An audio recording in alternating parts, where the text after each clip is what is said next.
کیانا رضایی هستم، از تهران ایران اومدم. بار اولی که تاجیکستان میام.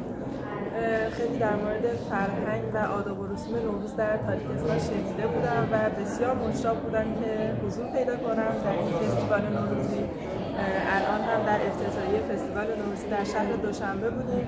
بسیار لذت بردیم از پیشینه و تاریخ این فرهنگ نوروز با مستندات برای ما توضیح داده شد و بسیار خرسندیم که همه جهانیان از این جشن باستانی ارزشمند آگاهی پیدا کنند و در این فستیوال حضور پیدا کنند.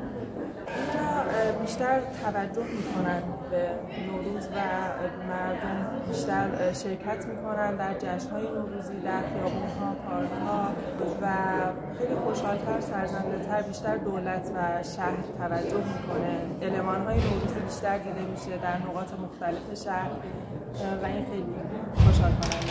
من از وقتی که وارد شهر دوشنبه شدم دیدم بسیاری از مردم لباسای محلی خودشون میکنن، چکن نام داره، پوشیدن که رنگ بسیار شاد و زیبایی داره و آدم لذت میبره. همه رنگ‌های روشن و مخصوصا در جشن‌های نوروزی دیده میشه که خیلی خوشحال